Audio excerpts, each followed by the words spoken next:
প্রিয় বন্ধুরা, আমরা আজকে আরেকটা নতুন টপিক নিয়ে পড়াশোনা করব। সেটা হচ্ছে হিউম্যান নিডস অ্যান্ড রাইটস। তোমরা জানো হিউম্যান নিডস থেকে বারবার বিভিন্নভাবে কোশ্চেন আসে, কারণ এটা হচ্ছে আমাদের মাসলোস যে থিওরি আছে সেই থিওরি রিলেটেড হওয়ার কারণে বিভিন্ন পরীক্ষায় এই হিউম্যান নিডস অ্যান্ড রাইটস নিয়ে কোশ্চেন হয়। তো আমরা দেখি হিউম্যান নিডস, হিউম্যান রাইটস। তোমরা দেখতে পাচ্ছ হিউম্যান নিডসের কিছু আমি আইডিয়া দিয়েছি। এখান থেকে একটা পিকচার থেকেই অনেক ছোট বড় বিষয়গুলো আলাদা করা যায়। তো দেখি আমরা নিচের দিকে বিস্তারিতভাবে কিছু পড়া যায় কিনা। তো এই টপিকটার ভিতরে আমরা পড়ব হিউম্যান নিডস, হিউম্যান রাইটস, তারপর আমরা পড়ব এনভায়রনমেন্টাল কী কী ফ্যাক্টর হেলথের উপর ইফেক্ট পড়ে, তারপরে হেলথ অ্যান্ড নার্সিং, এই বিষয়গুলো নিয়ে একটু ছোট্ট আকারে আমরা পড়ব। তো আমাদের মেইন বিষয় হচ্ছে human needs and human rights. এই দুটা ভাস্ট কোশ্চেন, এখান থেকে বেশি কোশ্চেন আমাদের পরীক্ষায় আসে। তো বেসিক হিউম্যান নিডস, মানুষের মৌলিক যে চাহিদা সেটা হচ্ছে বেসিক হিউম্যান নিডস বলা হয়।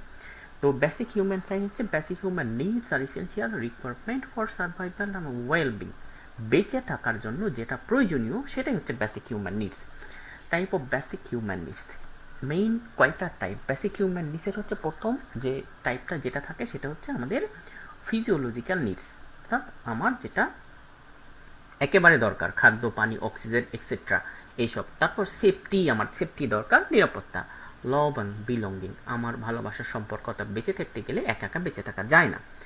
এরপর আসছে আমার steam need, self steam needs, যেটা স্টিম নিডস অর্থাৎ সম্মান মর্যাদা, সমাজে বেঁচে থাকতে হলে সম্মান মর্যাদা, গিল্টি ফিল করে আমি বেঁচে থাকতে পারবো না। এরপর আছে সেলফ অ্যাকচুয়ালাইজেশন নিড, নিজেকে পরিপূর্ণ বিকাশ, আমার মানসিকভাবে বিকাশ, শারীরিকভাবে বিকাশ, সামাজিকভাবে সব কিছু পরিপূর্ণভাবে বিকাশ হবে। তো আমরা এই পাঁচটা বেসিক মনে রাখি, এগুলো নিয়ে বিভিন্ন ধরনের মাল্টিপল কোশ্চেন হয়ে থাকে। তো আমরা সর্বপ্রথম যে কথাটা আসবে সেটা হচ্ছে মাসলাস হাইরার্কি নিড। যে মাসলাস থিওরি থেকে মেইনলি এটা ফোকাস করা হয়। দেখো মাসলাস থিওরির আমি একটা ডায়াগ্রাম এখানে দিয়েছি। সেটা হচ্ছে সব নিচে যেটা আছে সেটা হচ্ছে ফিজিওলজিক্যাল নিডস, এবং সব নিচে যেটা আছে সেটা হচ্ছে বেসিক, আর উপরে আছে সবার উপরে এটা সেলফ অ্যাকচুয়ালাইজেশন। তো বেঁচে থাকার জন্য যে দুটা দরকার সেটা হচ্ছে নিচে দুইটা, দেখো এই দুইটা পিরামিড আকারে দেওয়া হয়েছে, যে এই দুটা অবশ্যই এই বেসিক নিড, এই দুটাকে বলা হয় বেসিক নিড, অর্থাৎ বেঁচে থাকার জন্য মানুষের দরকার। আর হচ্ছে ফিজিওলজিক্যাল অ্যান্ড সেলফ ফুলফিল, অর্থাৎ এই বেসিক নিড পূরণ হওয়ার পর পরবর্তী যে বিষয়গুলো আমার দরকার আরও যা কিছু, সেগুলো হচ্ছে সেলফ ফুলফিল বা সেলফ অ্যাকচুয়ালাইজেশন নিড।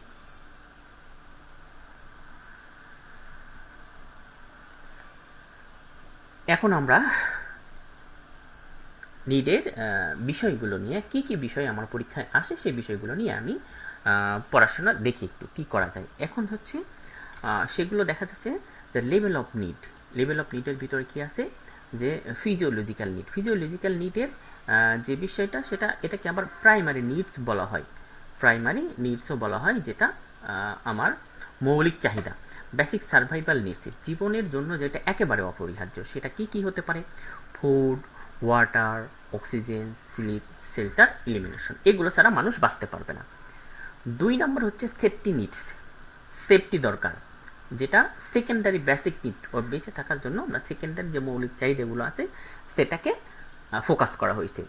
তোমরা এটাকে সেকেন্ডারি নিডস বা দ্বিতীয় মৌলিক চাহিদা আছে সেফটি নিডস। অপরদিকে কোশ্চেনটা এরকমই হতে পারে যে which are the secondary basic needs, সেখানে হচ্ছে সেফটি নিডসের নামটা চলে আসবে। এটা কি হতে পারে, ফিজিক্যাল সেফটি, আমার শারীরিকভাবে নিরাপত্তা, হেলথ সিকিউরিটি, স্বাস্থ্যগত আমার স্বাস্থ্য ঠিক আছে কিনা সে নিরাপত্তা থাকতে হবে, ফাইন্যান্সিয়াল সেফটি, আমার আর্থিক নিরাপত্তা থাকতে হবে, protection from injury and disease, আমি প্রোটেকশন ইনজুরি থেকে, ডিজিজ থেকে আমি প্রোটেকশন থাকবো, এর সেফটিগুলো নিশ্চিত করতে হবে। তো এগুলো কে করবে, এগুলো হচ্ছে আমাদের রাষ্ট্রীয় করবে। লাভ অ্যান্ড বিলঙ্গিং, ভালোবাসার সম্পর্ক, সোশিয়াল ইমোশনাল নিড, এটা মেইন। আর একটা হচ্ছে এটার নাম হচ্ছে সোশিয়াল অ্যান্ড ইমোশনাল নিড।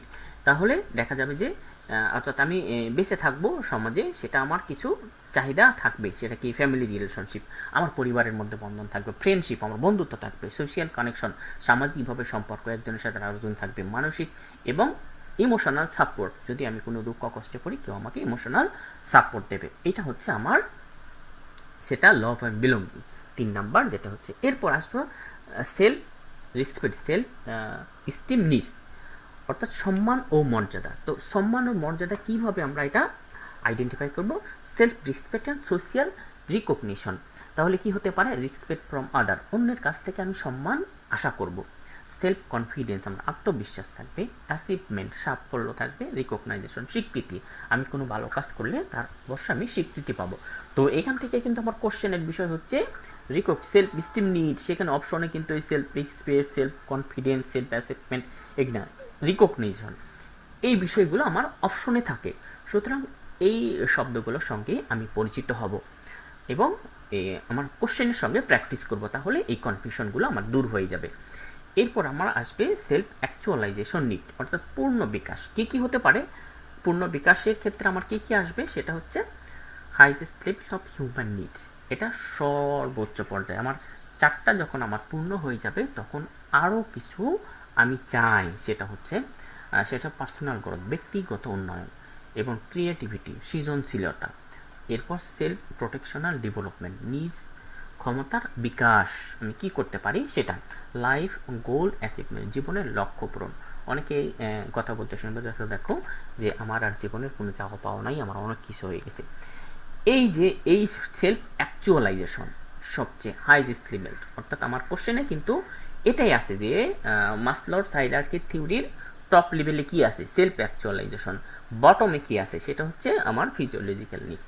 তো এই ধরনেরও কিন্তু ডায়াগ্রাম থেকে কোশ্চেন আছে, সর্বোচ্চ কোথায় আছে মাসলোর থিওরি, হায়ারার্কি থিওরি, সর্বোচ্চতে কি আছে এবং বটমে কি আছে অথবা টপে কি আছে, এই ধরনের কোশ্চেন কিন্তু আমাদের পরীক্ষায় আসে। সুতরাং এই বিষয়গুলো আমরা খেয়াল করব। তো বাংলা তোমাদের জন্য অ্যাড করার বিষয় হচ্ছে আমরা যে বিষয়গুলো জানি এবং এগুলো মনে রাখার জন্য হচ্ছে সহজ হয়। আমরা ইংলিশগুলো পড়েছি, এমনটি নয় যে এই কথাগুলোর সঙ্গে আমরা পরিচিত নই, তারপরেও এই বিষয়গুলো আরও ভালোভাবে মনে রাখার জন্য, পরীক্ষার জন্য উপযোগী হওয়ার জন্য আমার এটা দরকার। এরপর আরেকটা আছে যে আরও আমাদের বিভিন্নভাবে পরীক্ষা আছে, সেটা হচ্ছে বেসিক টাইপ অফ মি। এটা কিন্তু উপরটা পড়লাম না মাসলোস থিওরি, নিচেরটা হচ্ছে আমার বেসিক টাইপ অফ নিড। সেটা কি আছে? আমরা যেটা পড়ছিলাম সেটা হচ্ছে ফুড, বেসিক ফিজিওলজিক্যাল নিডস, যেটাকে প্রাইমারি নিডস বলা হয়। প্রাইমারি কি? ফিজিওলজিক্যাল নিডস, অর্থাৎ food, water, oxygen, sleep, shelter. Secondary needs কি হচ্ছে? Safety needs, love, belonging system, self actualisation, social and psychological and highest needs. ওপর দিকে পরবর্তীতে আসে। তো এটা প্রাইমারি বা সেকেন্ডারি নিডস হিসেবে আমার পরীক্ষায় কিন্তু কোশ্চেন আসে, which is the primary need, which is the secondary need. সেখানে ফুড, ওয়াটার, শেল্টার, লাভ, বিলঙ্গিং এগুলো থাকতে পারে। তো অপশনগুলো আলাদা করার জন্য জাস্ট এই অংশটুকু বোঝানো হয়েছে। এরপর আমরা আসবো হিউম্যান রাইটস, মানবাধিকার, অর্থাৎ আমার কি কি আছে, আমি রাষ্ট্রের কাছ থেকে আমি কি কি পাবো, এটা হচ্ছে আমার human rights. Type of human rights, যে হিউম্যান রাইটসগুলো আমি কি কি কত প্রকার সেগুলো আমরা একটু দেখি, কারণ এগুলো নিয়ে বেশি কোশ্চেন না আসলেও কিন্তু জেনে থাকা দরকার। রাইট অফ লাইফ, আমি জীবনের অধিকার, আমি বেঁচে থাকবো, এটা আমার অধিকার দিতে হবে। রাইট টু হেলথ, আমার স্বাস্থ্যের অধিকার, আমার স্বাস্থ্য চাহিদা পূরণ করবে। রাইট টু এডুকেশন, আমার শিক্ষার অধিকার আছে। রাইট টু ফ্রিডম, স্বাধীনতার অধিকার। রাইট টু ডিগনিটি, মর্যাদার অধিকার। রাইট টু ইকুয়ালিটি, সমতার অধিকার। অর্থাৎ এই অধিকার আমার সমাজে, অর্থাৎ এগুলো হচ্ছে সাংবিধানিক, আমার এগুলো সাংবিধানিক, আমি একজন রাষ্ট্রের সিটিজেন হিসেবে, নাগরিক হিসেবে আমি এগুলো পাবো।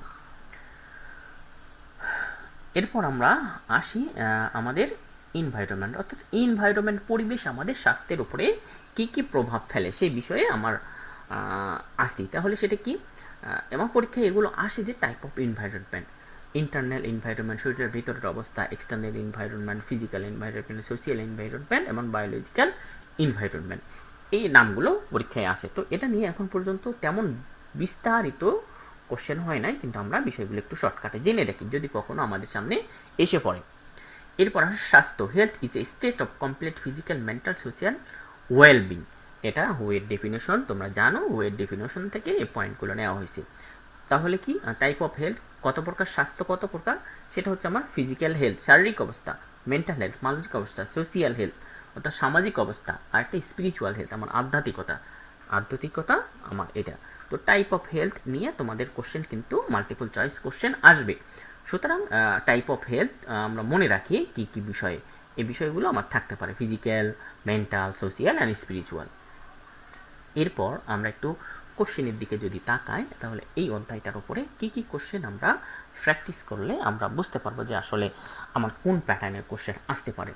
তো এবার দেখি যে হিউম্যান নিডস আর বেস্ট ডেসক্রাইব অ্যাজ কি হবে, basic requirement for survival.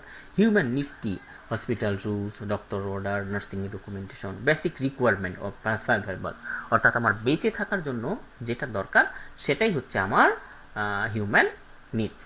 According to muscles the highest level of need, highest লেভেলটা কি? Self steam need. আমরা কি মাসলসের সর্বোচ্চ লেভেলে কি আছে? সেলফ স্টিম নিড, অর্থাৎ আমার 4টা পূরণ হওয়ার পরে সর্বোচ্চ যেটা আছে সেটা হচ্ছে সেলফ স্টিম নিড। এরপর আমার পরীক্ষায় আসতে পারে সেটা হচ্ছে which is the include physiological needs. এই যে আমরা পড়লাম ফিজিওলজিক্যাল নিডস, তারপরে প্রাইমারি নিডস, সেই নিডসগুলো যেমন হচ্ছে ফিজিওলজিক্যাল নিডস কীভাবে আসে?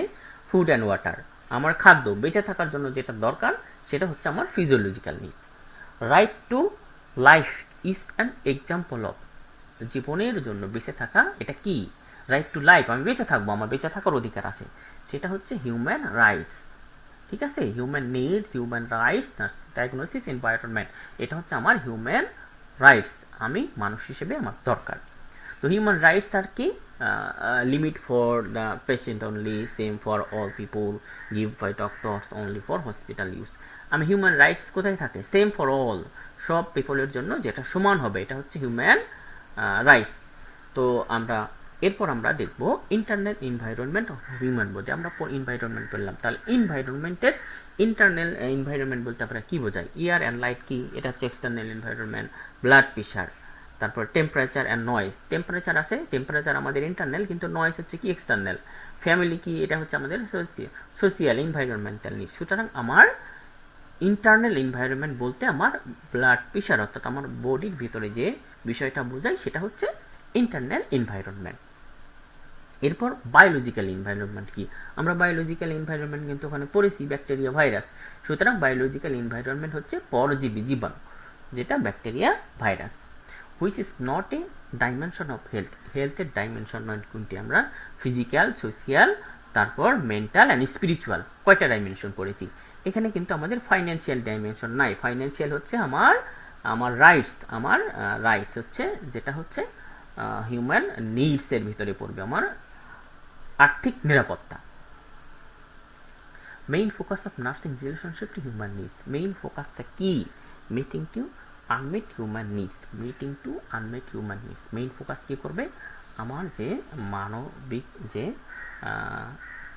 দরকার, প্রয়োজনীয়তা, সেটা আমার ফুলফিল করবে। তো বন্ধুরা, এই টপিকটা ছোট্ট বাট গুরুত্বপূর্ণ। কেন গুরুত্বপূর্ণ? সেটা হচ্ছে মাসলস থিওরি থেকে আমাদের কোশ্চেন আসে, basic need, human need, top, bottom, এইখান থেকে কোশ্চেন আসে। তো আমার এই বিষয়গুলো যদি আমরা একটু ভালো করে খেয়াল করি, তাহলে কিন্তু আমরা খুব ভালোভাবে পরীক্ষায় যদি কখনো আসবে, অবশ্যই পরীক্ষায় কখনো না, পরীক্ষায় আসবে। দিন যত যাচ্ছে আমার পরীক্ষার কোশ্চেনের প্যাটার্ন চেঞ্জ হয়ে যাচ্ছে। সুতরাং এই বিষয়গুলো ক্লিয়ার কাট ধারণা থাকা দরকার। তো বন্ধুরা, এই লেকচারগুলো আমি ইউটিউবে আপলোড দিয়ে থাকি। তোমাদের যারা নতুন কিছু শিখতে পাচ্ছ, সকল ভিডিওগুলো আপলোড দেওয়ার সঙ্গে সঙ্গে তোমরা পেয়ে যেতে পারো। তাই আমাদের ইউটিউব চ্যানেলটা একটু সাবস্ক্রাইব করে দিও, দয়া করে একটা ভিডিওতে একটা লাইক দিও। যদি তোমাদের উপকারে আসে, ইনশাআল্লাহ তাতেই আমরা কৃতজ্ঞ থাকবো। ধন্যবাদ, সবাই ভালো থেকো, আল্লাহ হাফেজ।